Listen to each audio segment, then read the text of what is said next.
everybody, welcome back to my channel. Just a quick shout out to the notification gang. As usual, y'all are the best. To the new subscribers, welcome to the family, and to those who liked and commented, thank you guys so much. So in today's video, I'm going to be talking about things that gave me a culture shock when I got into the Netherlands. These are things that are done or practiced in the Netherlands, or things that happen in the Netherlands that don't happen like in Namibia or in my personal life where I come from. So with no further ado, let's get into this video.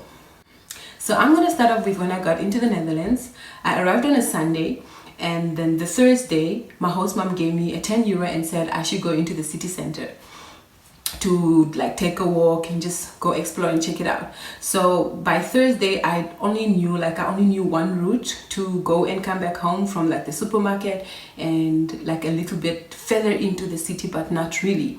And so I wasn't taking the risk that day to go deeper because one, the streets are so narrow, you could easily get lost, and two, I don't think I had internet connection that day to be able to use my maps or anything. So I was like, I'm not gonna go in like too deep into the city right now.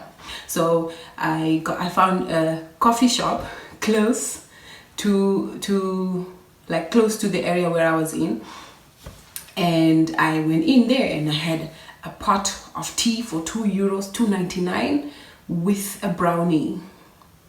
I was so happy. I was so happy. €2. I was so happy. And I had like my tea and I was hanging out by myself, and then I went back home. When I got home later in the evening, my host mom asked me, so what did you do in the city today? I was like, oh no, I went to a coffee shop and I was just hanging out there, and I got I had some tea and like a really delicious brownie. And she said, a coffee shop?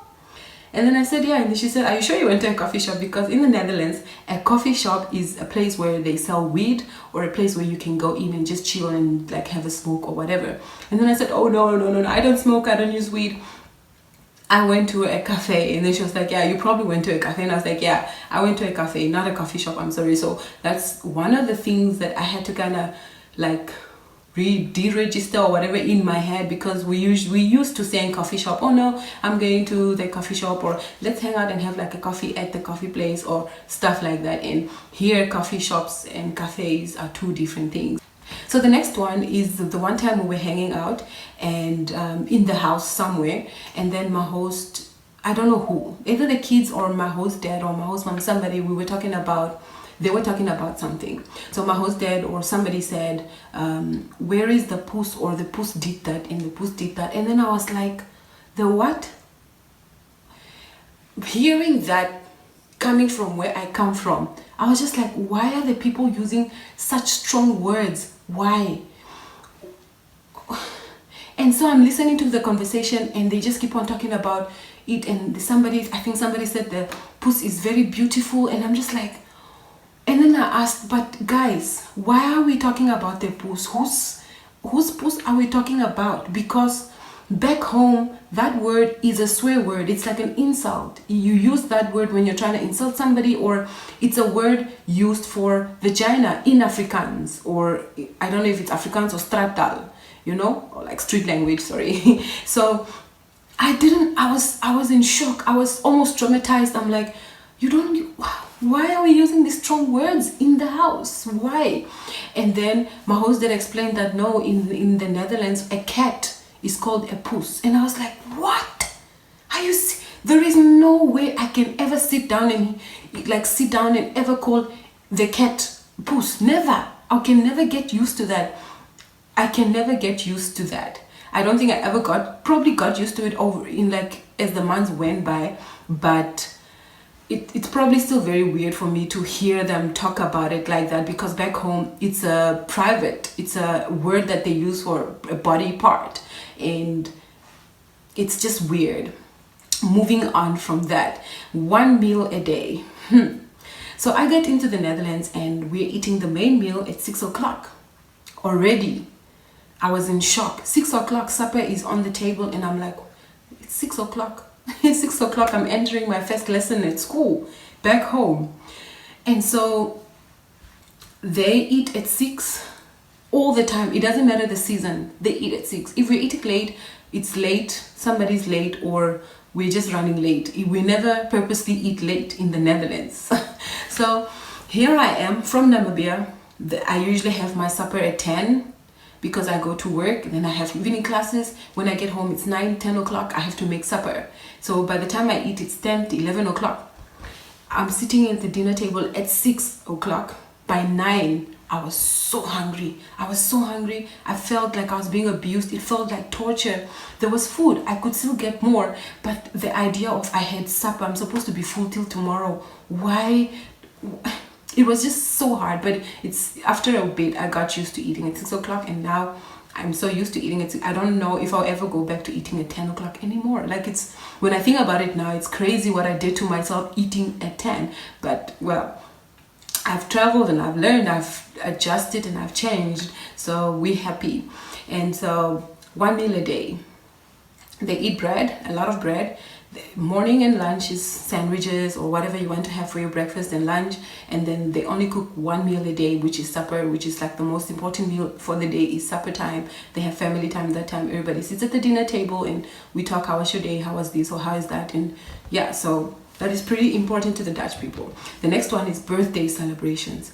Birthday celebrations in the Netherlands are not like we go all out, like you have the whole thing happening. You can even have like a whole DJ and whole system set up for a birthday celebration. These people go get tarts, like cake, and have tea, and people come over and all the snacks and things are put on the table, like cake and whatever you're having for your birthday.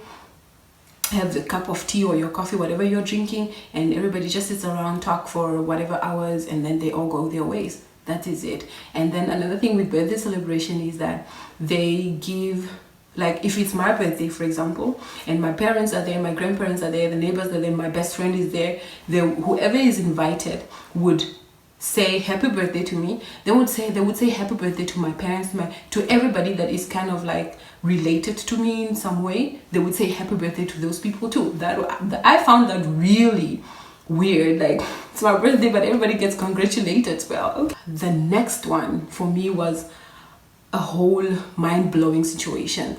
The way the kids speak to their parents. The Dutch people, let's start with the Dutch people are very open people. So the openness also gave me a shock, because coming from home, you're having a headache, your toe is hurt, and then you're probably also having like diarrhea, like maagwerk, and then somebody comes and says, how are you? And you're like, no, I'm fine. You know, or maybe that's just me, but I feel like we got to a point where when you're not fine and somebody says, how are you? You just still said you're fine. So when I came, I probably still had that mentality of, how are you? No, I'm fine, when I'm having a headache. And then when you turn this thing around and you ask a Dutch person or like my host family, how are you, mom? And she would be like, no, I had a nightmare, and then I dreamt about the cat and these, and then I went for, and she would tell you in detail, because these people are super open. They're very straightforward people. That's one thing that was shocking at first, but now I really appreciate about Dutch people. The openness is amazing because they just tell it as it is. They just tell you as it is, and that's it. If they're not happy, they're not happy. If they are not bothered, they are really not bothered. And if they are happy, they are happy, and they will tell you, or they will show you, or they will express it. So they're very expressful persons, people. And so now that brings me to the kids, the next point, which is the way the kids speak to their parents, or the way they express themselves, is 100% different from where I come from. Where I come from, mom said, and that's how it goes. There is no things of discussion and how do you feel? You don't feel, you're a child. That's how we were kind of brought up, you know. You like, what did you just say? Did you just say that? You know, like, you don't speak to your mother in a certain way. Anything that's disrespectful, like, it's just gonna get you in trouble. And then this side, a child is going through whatever and they can slam a door because, well, I'm angry, or yeah, don't talk to me because, yeah, I'm just having a quiet time, or yeah, stop it, you're irritating me. I don't even remember being irritated as a child. What is irritation? I probably learned how to be irritated as an adult, because those things are not things that we could feel, or it's not like you were told don't feel, but it's just society, the way, or the area, your environment, you're brought in. Those morals and values are like kind of automatically passed on to you, and so you don't break it, you just continue with it. Hence, I come here and I'm like in shock. I'm like, did that child just say those words to her mother. Are you serious? And the mother is like, she's fine, it's fine. She's just upset. And I'm like, upset? My mother. You say, you will pack your bags. You will find yourself outside. Pack your bags if you're lucky. Because anyway, everything you have, she bought, right? So you'd be lucky if you left that house with anything. You don't disrespect, you don't speak to her in a certain way. She's mother, okay? You respect mother. If you wanna like be mean and whatever, you can do that behind the scenes. When mother comes, you don't even go there. So I was like, every time the kids spoke to their parents, even the youngest, I'm like, and the parents are just like, yeah, it's fine, it's fine. I'm like, wow, this is a whole different way of parenting. It's different, 100% different.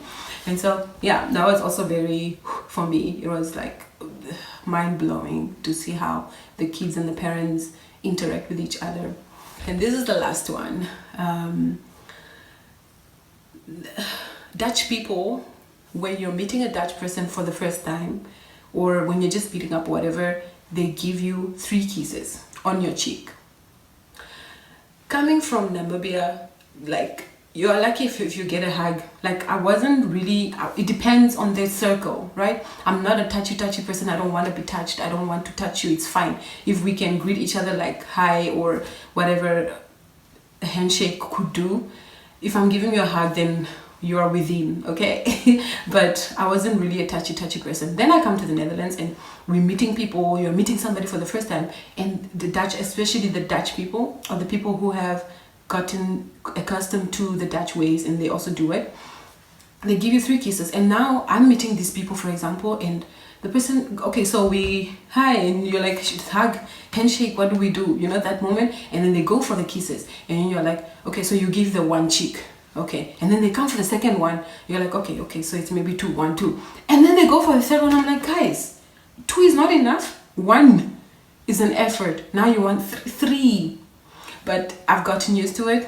It's not so bad. But now with the corona, we're not kissing nobody, okay? We're not kissing anybody. But anyway, thank you so much. Those were a few of the things that I have experienced and have given me a whole cultural shock situation while I was au pairing in the Netherlands. And so I hope you enjoyed this video as much as I did, because it just kind of, I'm au pairing in France right now. It just took me back. It kind of just like it took me back to like the memories, like took me back to my year of au pairing in the Netherlands. I had an amazing year, and just telling the stories and being able to share my experience with you guys, just like I just had a lot of fun doing this. Yeah, so do subscribe, like, and leave a comment down below, and I will see you in the next video.